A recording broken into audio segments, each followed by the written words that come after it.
Don't ever let your pride win. Don't ever let someone dare you to do something when your gut is screaming at you to run. They dared me to swim in the Moonlit River, and now I can't get the whispers out of my head. I have to tell someone what happened before I become its next ghost. My name is Leo, and up until 3 months ago, I was a man of logic. I dealt in facts, in evidence, things I could see and touch. Ghosts, curses, ancient secrets, that was all just noise. Quaint stories you tell around a campfire to spook teenagers. I grew up in Oak Haven, a small town stitched together by logging history and local folklore. And right at the heart of that folklore was the river. Everyone called it the Moonlit River. The name came from the strange way the water seemed to swallow the light, leaving just a slick silver path on the surface, even on the brightest nights. But the old-timers had another name for it, one they only whispered: the Ghost River. They said it was a place of passage, a boundary between our world and, well, somewhere else. They claimed it held the souls of those who got lost along the way, their whispers caught in the current as a warning. My grandfather used to say the river demanded a toll, though he'd never say what. I always laughed it off. It was just a river. A cold, deep, fast-moving river, sure, but a river nonetheless. After a decade away for college and a city job where the only folklore was about traffic patterns, I moved back. The quiet was a relief. I fell right back in with my two best friends from high school, Liam and Maya. They'd stayed, settling into the easy rhythm of small-town life. It seemed they'd also absorbed all the local superstitions I was so proud of leaving behind. The night it all happened started like any other late summer evening. We were down by the riverbank, a crackling bonfire pushing back the dark. Liam, who always loved a good story, started retelling the legend of the Ghost River.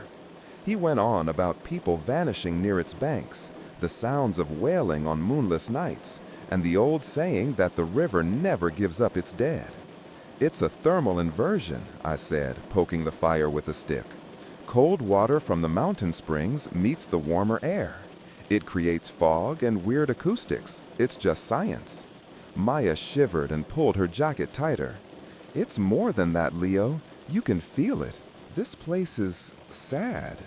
"It's a river," I scoffed, taking a long pull of my beer. "It's wet and it's cold. End of story." That's when Liam's eyes lit up with that foolish glint you only get from a mix of beer and hometown pride. "Is that right, Mr. Science? You that sure of yourself?" I shrugged. "Perfectly." He pointed his bottle across the dark water. On the other side, a massive, ancient sycamore stood alone, its pale branches looking like skeletal fingers in the gloom. "All right then, I dare you. Swim to the old sycamore and back. Prove it's just a river." I hesitated, but only for a second. Some primal, instinctual part of my brain screamed at me. It was a stupid, childish dare. The water was notoriously freezing. But then I saw the smug look on Liam's face and the worry on Maya. My pride, that arrogant, foolish part of me that thought it knew better, took over. The air was unnaturally still. The usual chorus of crickets and frogs was gone. The river looked like a strip of polished obsidian, reflecting the moon but holding none of its light. Every rational thought told me to laugh it off and go home. "Fine," I heard myself say. The word tasted like a mistake the second it left my lips. "It's just a swim." I stripped down to my shorts, and the night air instantly raised goosebumps on my skin. The silence from the woods felt heavy, like it was pressing in on me. As I waded in, the shock wasn't just the cold. It was the kind of cold. It wasn't the clean, crisp chill of mountain water. This was a dead, heavy cold that seemed to suck the warmth right out of my bones. The riverbed was a thick, sinking silt that grabbed at my feet. "See you in a few minutes," I called back, but my voice sounded thin and weak in the vast silence. Their shapes by the fire were my only anchor to the real world. I pushed off into the current. The water felt thick, almost oily, moving with a sluggish power that was deeply unnerving. And then I heard it. At first, it was just a sigh, something you could easily mistake for wind in the trees. But there was no wind. I stopped, treading water, the icy liquid licking at my chin. The sound was a whisper, too faint to be a word, but it was there. It felt like it was coming from beneath me, from the water itself. A collective, sorrowful breath. I remembered the legends, souls trapped in the current, whispering a warning. Just my imagination, I told myself, spurred on by campfire stories. I pushed the thought away and kept swimming. Halfway across, something brushed my leg. Not a fish, not a drifting log. It was a touch. It felt definite, like fingers trailing across my skin, leaving a path of absolute zero in their wake. I yelled out and kicked my legs wildly, my heart hammering against my ribs. I spun around in the water, but there was nothing, just the dark, impenetrable surface. It had to be a branch. It had to be. My bravado was gone, replaced by a cold, creeping dread. This wasn't about winning a dare anymore. It was about getting out alive. I reached the far bank, my hand sinking into the damp, mossy earth as I scrambled out. I stood there gasping for breath, my body shaking uncontrollably. The ancient sycamore loomed over me, its roots twisted like gnarled knuckles digging into the mud. I slapped its trunk, the goal of the dare, and without a second's pause, threw myself back in the river. I just wanted it to be over. The swim back was a nightmare. The whispers were louder now, no longer just a formless sound. I could almost make out words, catching at the edge of my hearing. So cold. Can't remember. Help. They were hollow, desperate, the sound of souls who had forgotten themselves.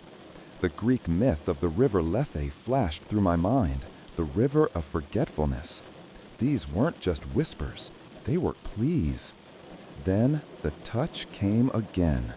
This time, it wasn't a brush, it was a grip, something solid, impossibly strong, and colder than the water itself, locked around my ankle. It was a hand. I felt the distinct pressure of fingers and a thumb digging into my flesh. Pure animal panic surged through me. I screamed, a raw, ragged sound that the night just swallowed. I thrashed, kicking with my free leg, trying to break the hold. For one terrifying moment, it pulled me under into a chaotic, black, silent hell. Then, just as suddenly as it grabbed me, the hand was gone. I didn't swim the rest of the way. I clawed through the water in a blind panic, my lungs burning, until I hit the shallows and scrambled onto the bank, collapsing onto the gravel, gasping and sobbing. Liam and Maya were on me in a second, their laughter dying when they saw the terror on my face. "Leo, man, what happened? Are you okay?" Liam asked, helping me up. Something grabbed me," I choked out, pointing a shaking finger at the black water. They peered into the darkness. "There's nothing there, dude. We saw you thrashing, but you probably just got a cramp." They didn't believe me. Of course they didn't. I was the skeptic, the one who was supposed to prove them wrong. I looked down at my ankle, expecting bruises, marks, anything. There was nothing, just pale, cold skin. They thought I was being dramatic, but I knew what I had felt. The cold didn't leave me, even by the fire. It was a deep, internal chill that no blanket could touch. The real horror, though, began the next day. The haunting had followed me home. The whispers hadn't stayed at the river. I'd be washing dishes and hear them from the drain, a faint, gurgling plea for help. The hiss of my old radiator at night would twist into that same sorrowful word, forgotten. I started seeing things, a fleeting shadow in a doorway, a heat haze distortion in my ice-cold apartment. The worst part was the smell, a damp, cloying scent of river mud and decay that would fill a room and then vanish. My dreams were of dark, rushing water and the crushing pressure of being held down, whispers swirling all around me. My logical world was crumbling. I wasn't a skeptic anymore. I was a man being haunted.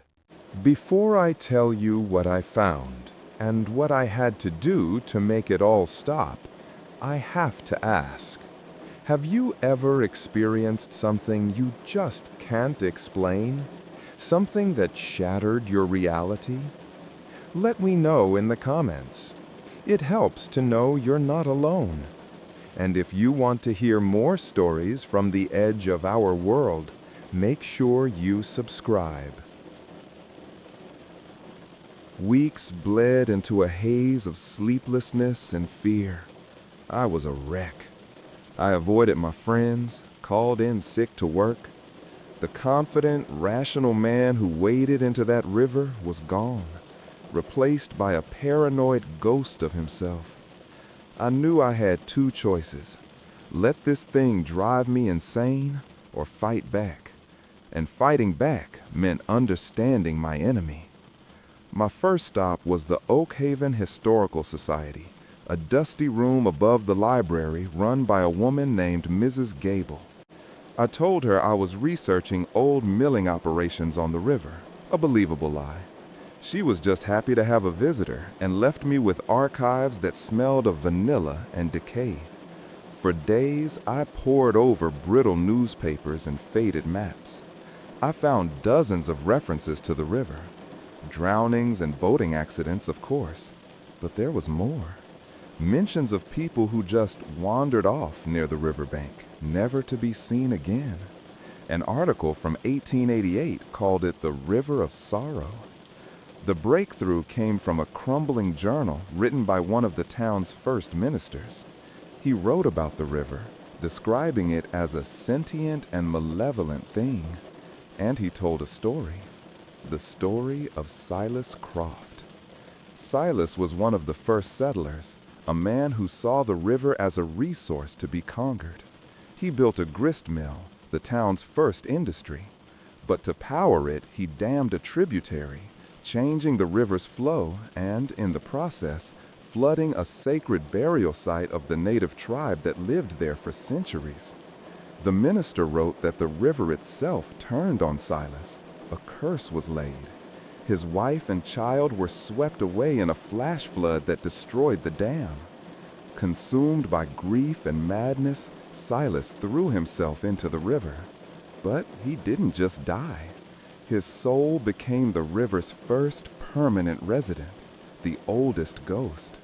He became its ferryman, his curse to feel the sorrow of all the other souls the river claimed, his torment to drag others down with him, hoping one might take his place.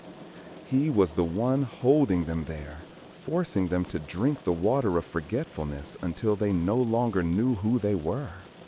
The minister's last entry was a frantic, barely legible sprawl. He wrote that the only way to appease the old spirit of the river was to acknowledge its memory, to give something back, not an object, but a sacrifice, a memory for a memory. You had to pay the toll. Sitting in that dusty archive, I knew. The hand around my ankle, it was Silas. He had marked me, and I knew what I had to do. That night, I went back to the river. The thought of it was paralyzing, but living the rest of my life like this was worse. I stood on the same bank where I'd accepted the dare.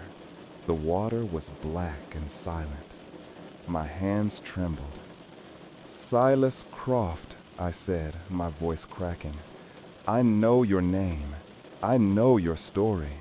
You are not forgotten." I closed my eyes and searched for my most cherished memory. My grandmother on her last good day. We were sitting in her garden, the sun on our faces, and she was telling me a story from her childhood, her eyes clear and full of life. It was a memory I held like a precious gem. With tears streaming down my face, I spoke to the river. I offer this memory. I give it to you. Let it be my toll. Release me. I focused on every detail, the scent of roses, the sound of her laugh, the warmth of her hand, and I let it go.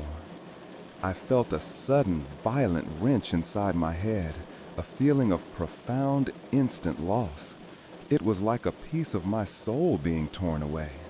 I staggered back, dizzy, and then silence. The oppressive cold in the air lifted. The faint whispers in the back of my mind were gone. For the first time in weeks, I was alone. The haunting stopped. I could sleep. The damp smell never returned. My life went back to normal on the surface, but I'm not the same man. And there was a cost. Sometimes I'll try to picture my grandmother, and where that sunny day in the garden should be, there is just a blank space, a hollow ache for something I know I've lost, but can no longer remember. I paid the river's toll. I appeased its oldest ghost, but I left a piece of myself in that cold, dark water. The ghost river is quiet for me now, but it's still out there, waiting, and its collection of lost souls is one memory richer.